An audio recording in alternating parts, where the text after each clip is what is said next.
Dia mendengar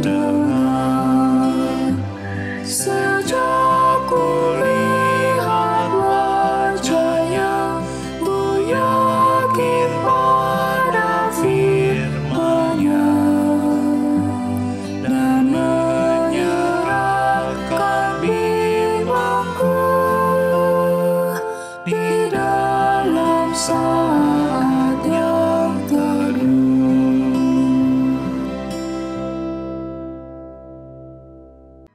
Mazmur 147 ayat 13-14.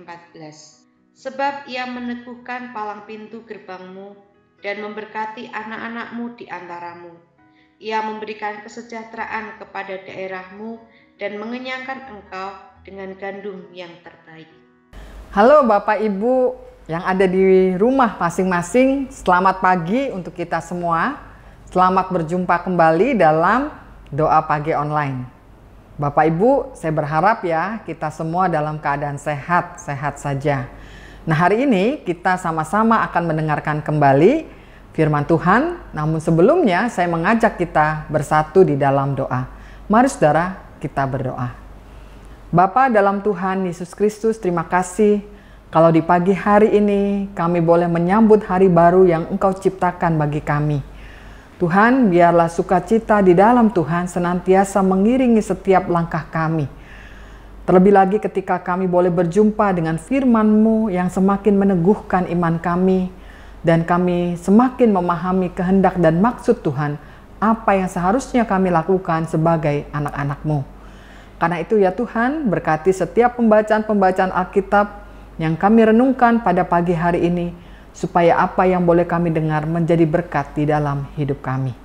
Di dalam nama Tuhan Yesus Kristus kami berdoa. Amin.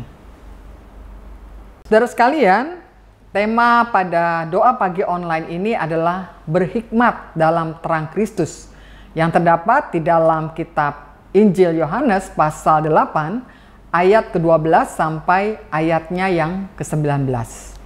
Demikianlah firman Tuhan. Maka Yesus berkata pula kepada orang banyak, katanya, "Akulah terang dunia. Barang siapa mengikut aku, ia tidak akan berjalan dalam kegelapan, melainkan ia akan mempunyai terang hidup." Kata orang-orang Farisi kepadanya, "Engkau bersaksi tentang dirimu. Kesaksianmu tidak benar." Jawab Yesus kepada mereka, katanya, "Biarpun aku bersaksi tentang diriku sendiri, namun kesaksianku itu benar, sebab aku tahu dari mana aku datang dan kemana aku pergi. Tetapi kamu tidak tahu dari mana aku datang dan kemana aku pergi. Kamu menghakimi menurut ukuran manusia, aku tidak menghakimi seorang pun. Dan jikalau aku menghakimi, maka penghakimanku itu benar. Sebab aku tidak seorang diri, tetapi aku bersama dengan Dia yang mengutus aku. Dan dalam kitab Tauratmu ada tertulis bahwa kesaksian dua orang adalah sah. Akulah yang bersaksi tentang diriku sendiri, dan juga Bapa yang mengutus aku bersaksi tentang aku." Maka kata mereka kepadanya, "Di manakah Bapamu?" Jawab Yesus, "Baik aku maupun Bapakku tidak kamu kenal. Jikalau sekiranya kamu mengenal aku, kamu mengenal juga Bapakku." Saudara, sampai demikian pembacaan kita. Tentu yang berbahagia adalah kita yang mendengarkan firman Tuhan. Saudara, hari ini kita akan membahas tentang berhikmat dalam terang Kristus. Saudara, perikop yang baru saja kita baca ini sebenarnya ada dalam konteks ketika Tuhan Yesus pergi ke Yerusalem untuk merayakan perayaan yang namanya Pondok Daun. Dan kalau kita membaca secara utuh, maka itu terdapat di dalam Injil Yohanes pasal 7 dan juga 8. Nah saudara, pada hari raya Pondok Daun itu biasanya orang-orang Yahudi itu akan membuat pondok-pondok atau kemah-kemah. Dan pondok-pondok itu mereka buat dari daun-daunan dan mereka buat selama 7 hari lamanya. Dan mereka masing-masing juga harus tinggal di dalam kemah atau pondok-pondok itu. Kenapa mereka harus melakukan itu, saudara? Karena mereka melakukan itu untuk memperingati bagaimana dahulu mereka pada waktu keluar dari Mesir, bangsa Israel harus hidup di padang gurun. Dan ketika mereka ada di padang gurun itu dalam perjalanan yang sangat panjang, melelahkan, mereka harus pindah dari satu tempat ke tempat lain. Dan mereka membangun pondok-pondok itu. Dan dalam konteks inilah Tuhan Yesus mengatakan atau menyatakan dirinya sebagai terang dunia. Akulah terang dunia. Di dalam Yohanes pasal 7 dan 8 ini, saudara, dan khususnya di dalam pembacaan kita, yaitu Yohanes 8 ayat 12 sampai 19, kita melihat di sana bagaimana Tuhan Yesus berdialog dengan orang-orang Farisi. Pada waktu itu Tuhan Yesus menyatakan bahwa dirinya adalah terang dunia. Dia mengatakan, akulah terang dunia. Namun bagaimana tanggapan dari orang-orang Farisi? Orang-orang Farisi menganggap bahwa apa yang dikatakan Yesus itu tidak benar. Dia mengatakan, engkau bersaksi tentang dirimu, kesaksianmu tidak benar. Dan bagi orang Farisi, pernyataan Yesus itu dianggapnya sebagai pengakuan pribadi saja. Karena itu mereka berpendapat bahwa sebenarnya pengakuan Tuhan Yesus itu tidak sah. Karena hanya datang dari dirinya sendiri. Sebuah pengakuan yang sah itu bagi orang Yahudi dianggap kalau ada saksi-saksinya. Nah, saudara, bagaimana Tuhan Yesus kemudian menanggapi hal ini?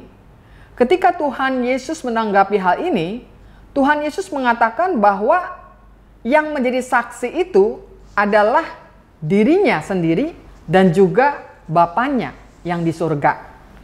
Nah, itulah sebabnya kalau kita membaca di dalam ayat ke-14 dikatakan, jawab Yesus kepada mereka, katanya, biarpun aku bersaksi tentang diriku sendiri, namun kesaksianku itu benar, sebab aku tahu dari mana aku datang dan kemana aku pergi.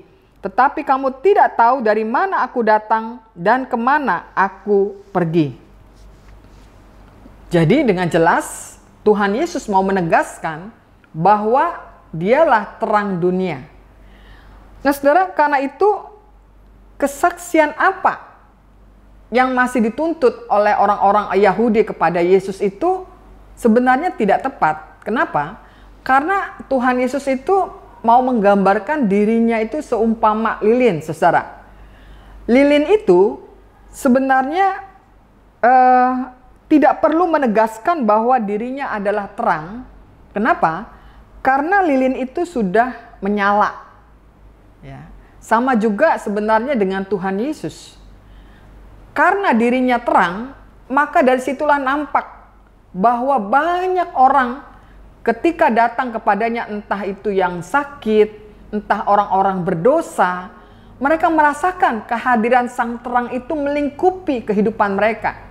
Sehingga orang-orang yang datang kepada Yesus senantiasa mendapatkan kelegaan. Orang-orang berdosa merasakan tidak terhakimi oleh sikap dan pandangan Yesus. Demikian juga orang-orang yang mengalami berbagai-bagai penyakit.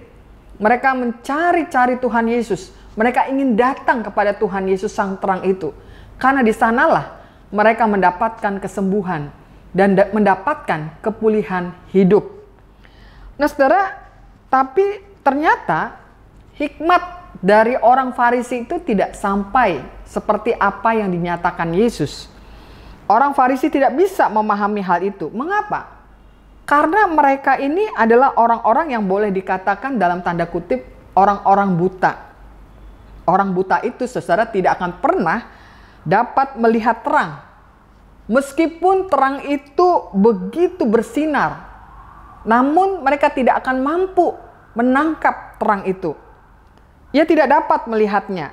Dengan kata lain, saudara, hanya orang-orang yang menjadi pengikut-pengikut Kristus, merekalah yang mendapatkan anugerah dari terang itu, sehingga mereka merasakan bagaimana terang Kristus itu melingkupi kehidupan mereka.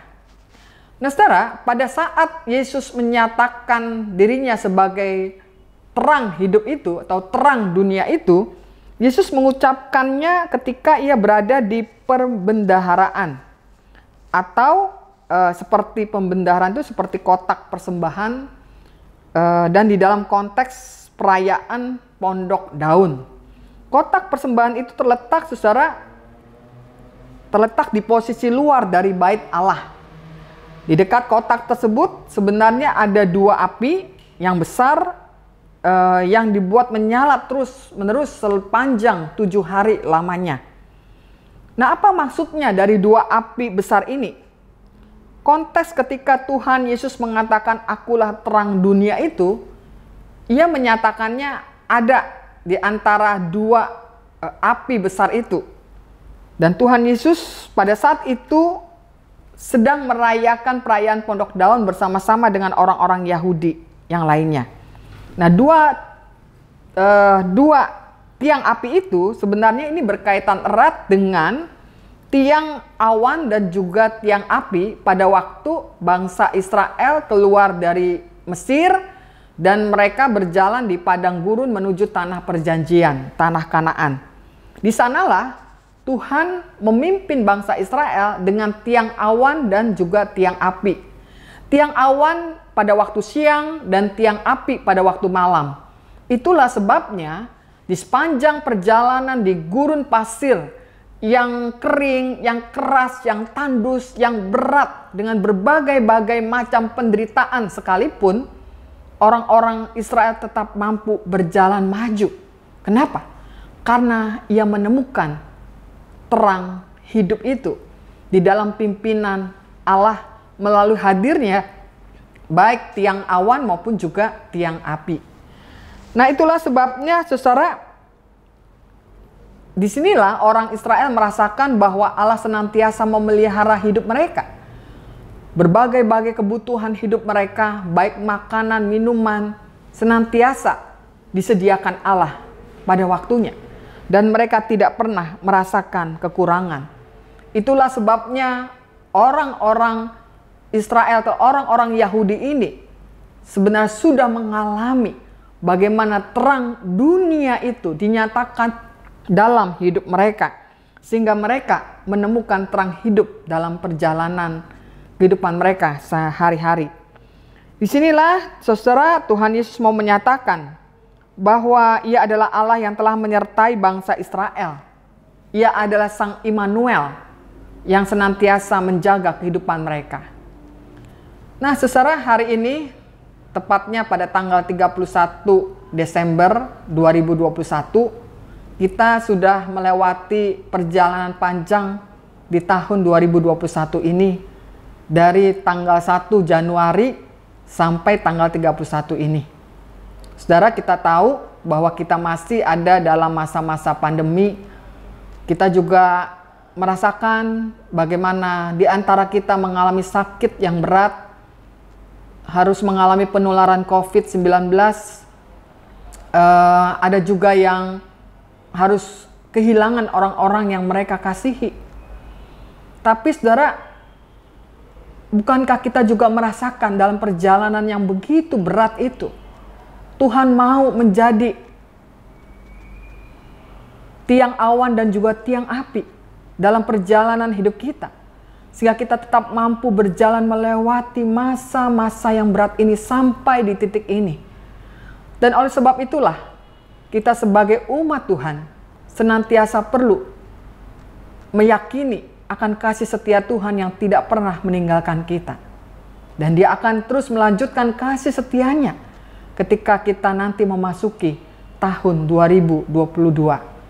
Dan karena itu saudara-saudara, mari dalam perjalanan hidup kita menjadikan orang-orang atau diri kita ini menjadi orang-orang yang berhikmat di dalam terang Kristus. Karena melalui terang Kristus itulah kita mampu melawan setiap tantangan-tantangan hidup yang ada di hadapan kita. Dan penderitaan atau pergumulan apapun karena sang terang itu tidak pernah meninggalkan kita. Amin. Saudara, mari kita bersatu dalam doa. Bapa, kami datang kepadamu untuk bersyukur akan firman Tuhan yang mengingatkan kepada kami agar setiap perilaku hidup kami benar-benar menerapkan hikmat yang berasal dari terang kasih-Mu. Kami menyadari kami adalah bejana yang rapuh, tetapi Engkau senantiasa membentuk kami menjadi pribadi-pribadi yang mau dengan rendah hati menerima firman Tuhan dan menjadikannya pedoman pada jalan hidup kami.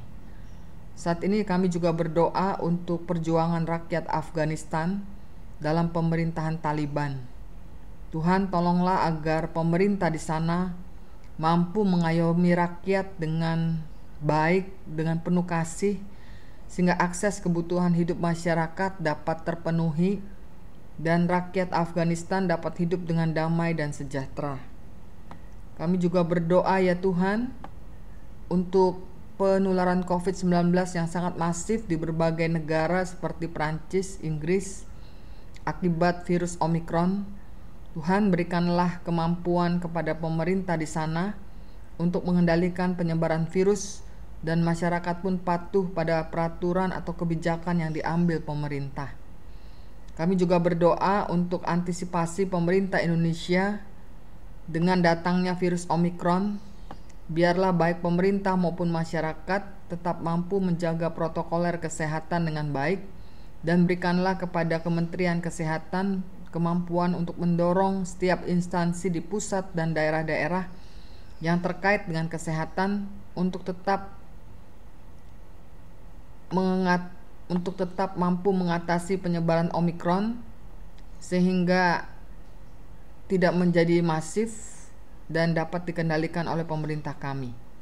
Kami juga berdoa untuk liburan Natal dan Tahun Baru, kiranya dapat disikapi dengan arif dan bijaksana oleh seluruh lapisan masyarakat, dan mereka juga tidak berkerumun dan tetap mematuhi protokol kesehatan, sehingga selama liburan bersama keluarga ada sukacita, ada kebersamaan, dan mereka semua sehat, dan liburan mereka semakin membangun kesatuan mereka sebagai keluarga. Kami juga berdoa Tuhan dan bersyukur untuk situasi penularan COVID yang masih mampu dikendalikan oleh pemerintah, sehingga pertumbuhan ekonomi Indonesia boleh kembali bergerak naik.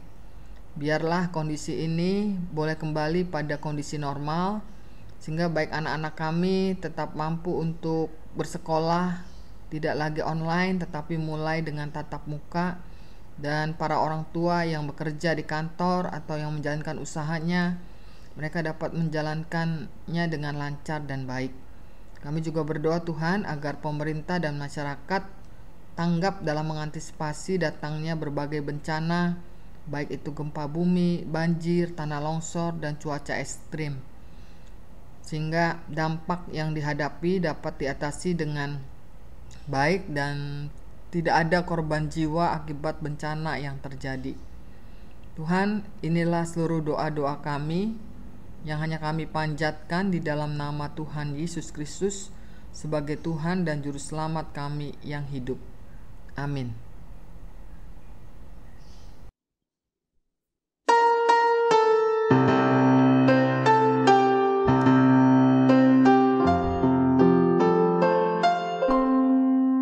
Kasih Tuhan mengiringimu